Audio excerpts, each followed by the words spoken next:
प्रश्न यह है कि 10 नवंबर 1966 के लेख से यह सिद्ध होता है कि कब से 1966 जब मेरे ख्याल से असंयत सम्यक दृष्टि के पुण्य और पाप दोनों हेय है। क्या यह सर्वथा आगम सम्यक सम्मत है? क्या प्रश्न क्या है? असंयत सम्यक दृष्टि के पुण्य और पाप दोनों हेय हैं। क्या यह सर्वथा आगम सम्मत है? यह प्रश्न है। उस समय कोई लेख छपा होगा। समाधान, निर्विकल्प समाधि में स्थित मुनियों के लिए तो पाप के समान पुण्य को हेय मानना उचित है।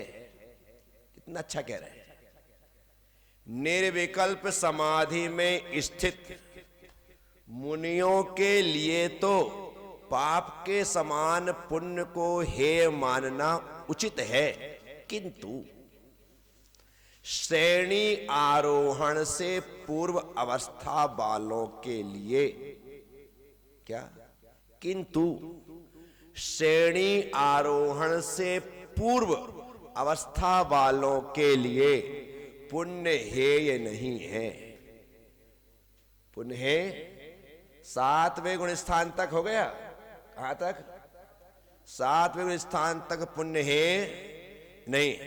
कहा भी है, यहां पर शंका की गई है कि यदि पुण्य पाप समान है तो जो पुण्य पाप को समान मानकर बैठे हैं उनको दूषण क्यों दिया जाता है? आचार्य कहते शुद्धात्म अनुभूति स्वरूप तीन गुप्ती से गुप्त वीतराग निर्विकल्प परम समाधि को पाकर ध्यान में मग्न हुए यदि पुण्य पाप को समान जानते हैं तो उनका जानना योग्य है, परंतु जो परम समाधि को ना पाकर भी ग्रस्त अवस्था में दान पूजा आदि को छोड़ देते हैं और मुनि पद में 6 आवश्यक कर्मों को छोड़ देते हैं, वे उभय भ्रष्ट है। कैसे है? उनके पुण्य पाप को समान जानकर पुण्य को हेय मानना दोष ही है। उभय भ्रष्ट क्या कहा?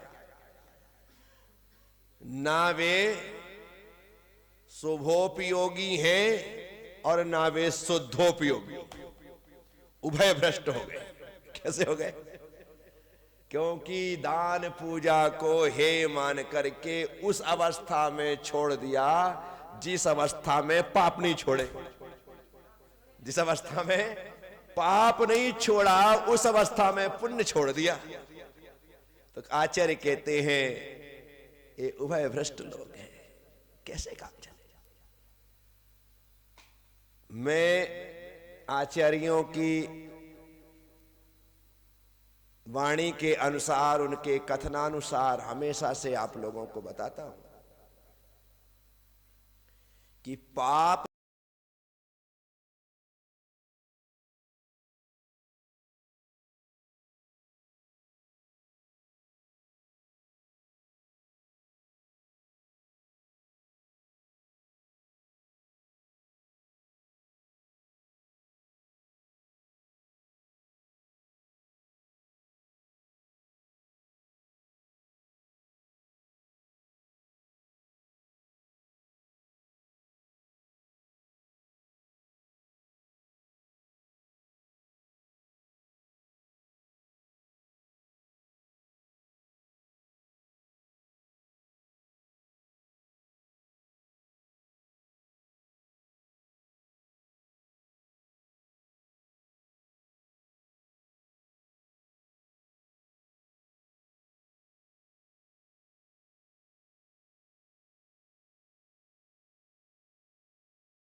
ने ओहो हो जी पंडित जी, अब क्या करना है? सिर्फ स्वाध्याय, बाकी चीज जरूरी नहीं है। यहां पर लिखा है आचार्य ने आवश्यक भी नहीं कर रहा है। क्या? तो नहीं चलेगा, वो करना है, जो करणीय है वो करना पड़ेगा। तो भगवान कुंद कुंद ने यदि पुण्य पाप को सोने और लोहे की बेड़ी कहा तो किसके लिए कहा है तो बताओ।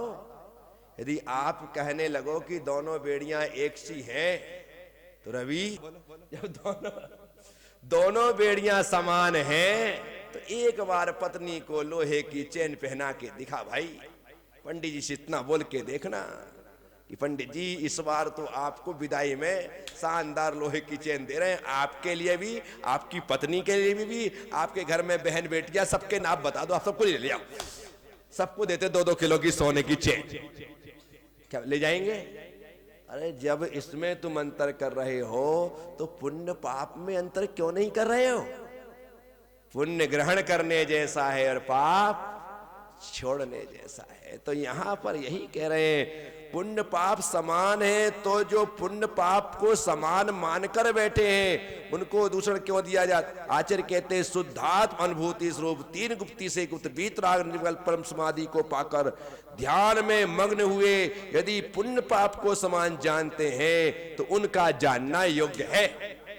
निर्विकल्प समाधि में उनका जानना वो उनके लिए बराबर है, क्योंकि उनके लिए दोनों संसार का कारण ही है।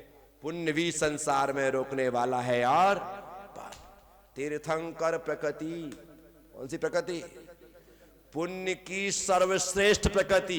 कौन सी प्रकृति? पुण्य की, उससे उत्कृष्ट कोई प्रकृति नहीं है, लेकिन है कर्म प्रकृति है। उस पुण्य प्रकृति का भी जब तक क्षय नहीं होता तब तक यह आत्मा सिद्ध नहीं होती, तब तक सिद्ध नहीं होती। उस प्रकृति का भी क्षय करना जरूरी है, विचारने जैसा है।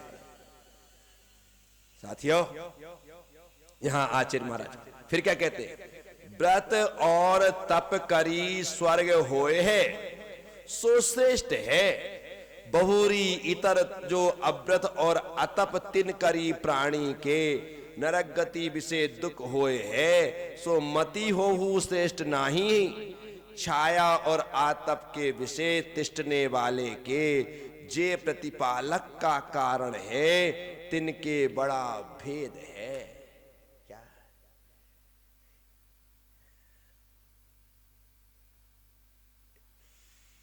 इष्टोपदेश जी में आई ना, कहा था छाया तपस्ते और भेद। क्या आया इसमें मोक्ष पाहुट किए। हाँ, ये आ गया वरम प्रति पदम देवै नापति मत नारकम छाया तपस्ते और भेदा प्रतिपालयतोर महान। क्या? तो यहां पर आचार्य उदाहरण देते हैं। थके हारे पथिक है, एक धूप में बैठा है, एक छाया में बैठा है। कहां बैठा है? एक धूप में बैठा है, एक जो छाया में बैठा है वो सुख का अनुभव कर रहा है, और जो धूप में बैठा है वह बैठा तो है लेकिन दुख का अनुभव कर रहा है। एक पुण्य के साथ है तो सुख को भोग रहा है, और एक पाप के साथ है तो दुख को भोग रहा है। तो यहां पर कह रहे हैं तिनके बड़ा भेद है। क्या कह रहे हैं? तिनके बड़ा भेद है। यहां कहने का आशय यह है कि जो जेते निर्वाण ना होए तेते व्रत तप आदिक में प्रवर्तना श्रेष्ठ है। क्या कह रहे? जब तक निर्वाण नहीं होता, कब तक? निर्विकल्प समाधि में नहीं बोल रहे, तो डायरेक्ट क्या बोल रहे? जब तक निर्वाण नहीं होता तेते व्रत तप आदि कार्यों में प्रवर्तना श्रेष्ठ है। याते सांसारिक सुख की प्राप्ति हो है और निर्वाण के साधन विषय भी सहकारी है। विषय कसायादिक की प्रवृत्ति का फल तो केवल नरकादिक के दुख है। सो तीन दुखन के कारणिकु सेवना यह तो बड़ी भूल है, ऐसा जानना। क्या कहते हैं? ऐसा हम यदि इन दुख के कारण का सेवन कर रहे हैं, जो नरकादि को ले जाने वाले हैं, आप उनका सेवन करते हो तो यहां पर आचार्य कहते हैं ये आपकी बहुत बड़ी भूल है। अष्टपाहुड जी की गाथा के टीका पर टीका यहां पर की गई। पूज्यपाद आचार्य जी ने भी इष्टोपदेश जी में कहा, व्रतों के द्वारा शुभ का भावों के द्वारा देव पद पुण्य प्राप्त करना अच्छा है उपादेय, किंतु अव्रतों के द्वारा नरक पद प्राप्त करना अच्छा नहीं है। वरम व्रतई पदम देवम ना व्रतई वत नारकम। व्रत के द्वारा देव पद पाना और अव्रत के द्वारा नरक पाना अच्छा नहीं है। जैसे छाया और धूप में बैठने वाले में महान अंतर पाया जाता है, वैसे ही व्रत और अव्रत के आचरण व पालन करने वालों में अंतर पाया जाता है। ठीक है। अकलंक देव स्वामी जी अष्टती में तथा विद्यानंदी आचार्य ने अष्टसहस्त्री में कारिका 88 की टीका में परम पुण्य से मोक्ष लिखा है। क्या लिखा है? मोक्षस्यापि परम पुण्यातिशय चारित्र विशेषात्मक पौरुषाभ्यामेव संभवात। क्या कह दिया? मोक्ष भी होए है सो परम पुण्य का उदय और चारित्र का विशेष आचरण रूप पौरुषते होए है। अब इतना स्पष्ट लिखा है ग्रंथों में, माता जी इतना स्पष्ट लिखा है, फिर भी लोग ना जाने कैसे तर्क लगा करके व्रत को, चारित्र को, संयम को हे मान लेते, जबकि भगवान कुंद कुंद की वाणी है। अरे जिनको तुम मान रहे हो उन्हीं भगवान ने कहा है अब तो मानो, लेकिन फिर भी चारित्र से दूर होते हुए अपने आप को असमर्थ मानने के कारण से वो नए नए तर्क ला करके उसको दूर कर देते, उससे दूर हो जाते।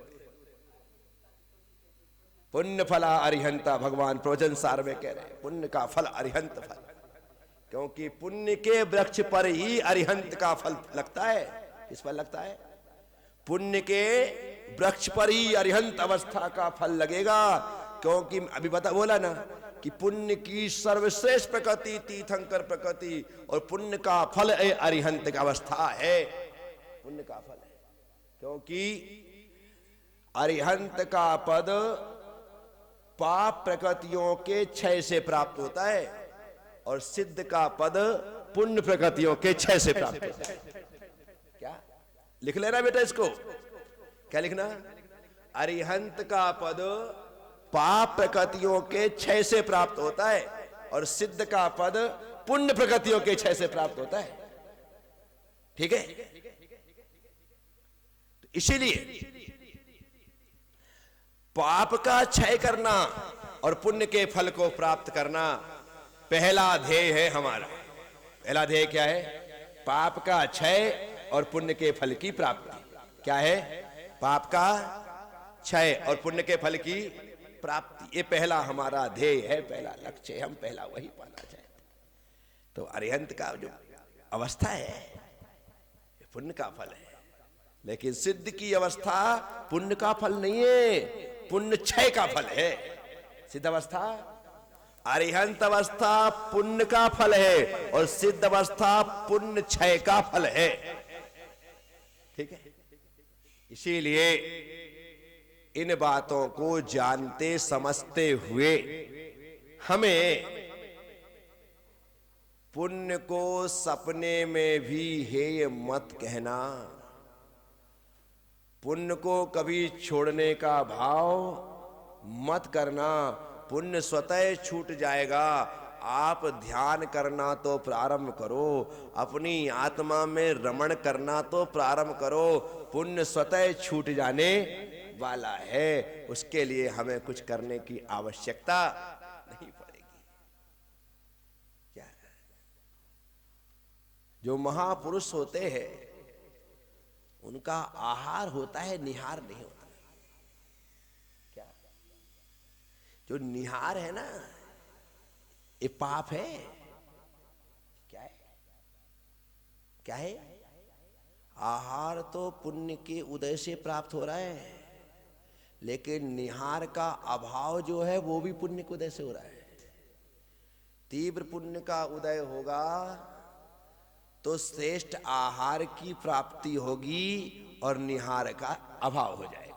क्या हो जाएगा?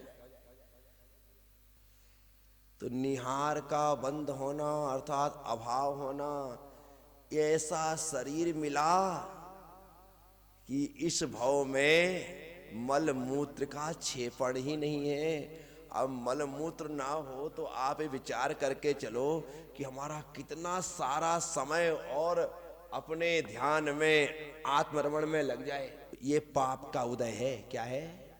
मल मूत्र नहीं लगाया आपको, पाप का उदय आया। क्या आया? पाप का उदय।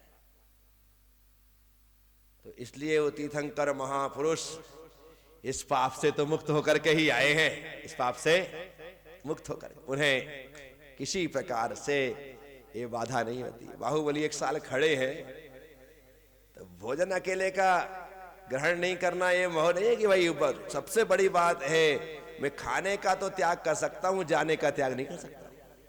परंतु शरीर ऐसा मिला है कि मेरे मलमूत्र का विसर्जन नहीं है, तो अब मेरी साधना महीनों सालों तक अखंड रूप से चल सकती है। सबसे बड़ी शरीर में यदि कोई तकलीफ है तो यही है कि मलमूत्र का क्षेपण करना पड़ता है। विचार करने कितना वो भरा पड़ा है। विचार ये सब पाप है। क्या है? पाप है। प्रार्थना करें कि हे प्रभु तीर्थंकर के, चक्रवर्ती के। तो इस तरह से यहां पर यह बात कही गई। जिस प्रकार रागादि दोष रही शुद्धानुभूति सहित निश्चय धर्म भव्य जीवों की यद्यपि सिद्ध गति का कारण है, उसी प्रकार विधान रहित परिणामों से बांधा हुआ तीर्थंकर नाम कर्म प्रकृति व उत्तम सहनन आदि विशेष पुण्य रूप कर्म अथवा शुभ कर्म भी सिद्ध गति का सहकारी कारण है। वर्तमान पंचम काल भरत क्षेत्र में वीतराग निर्विकल समाधि तो असंभव है। प्रतिदिन पाप रूप प्रवृत्ति बढ़ती जा रही है, जिसका नाम सुनने मात्र से भोजन में साधारण ग्रस्त को अंतराय हो जाता है। आज का जैन युवक होटल तथा पार्टी में बेपदार्थ ही ग्रहण करता है। ऐसी दशा में पुण्य पाप को समान बतलाकर पुण्य को हे कहना कहां तक उचित है। देखो कैसा उदाहरण दिया पंडित जी ने कि जिसका नाम सुन करके अंतराय हो जाए, उन चीजों के आज के युवक होटलों में जाकर के खा लेते हैं। ऐसे समय में तुम कह रहे हो कि पुण्य है? तुम्हें शर्म आनी चाहिए। जिस प्रकार वर्तमान काल में अतदाकार स्थापना का उपदेश नहीं है, क्योंकि अतदाकार स्थापना के द्वारा श्रावकों की प्रवृत्ति बिगड़ने की संभावना है, उसी प्रकार पुण्य और पाप को समान मानकर पुण्य को हे बतलाना उचित नहीं है। धर्म का स्वरूप पूछे जाने पर श्री मुनि महाराज ने चतुर्थ काल में भी भील का मांस का त्याग धर्म है ऐसा उपदेश दिया था। निर्विकल्प समाधि धर्म में ऐसा उपदेश भील को नहीं दिया। इन सूत्रों द्वारा पाप को ही हे बताया है, पुण्य को हे नहीं बतलाया, क्योंकि यहाँ श्रावकों के लिए हिंसा दिशविहामुत्रा पाया बद्ध दर्शनम दुखमेवा ऐसा सूत्र तत्वासूत्र जी में दिया गया है। तो इससे निश्चित हो गया कि पुण्य छोड़ने जैसा नहीं है, छोड़ने जैसा पाप ही है। बस आज की चर्चा यही पर पूरी। ओम नमः।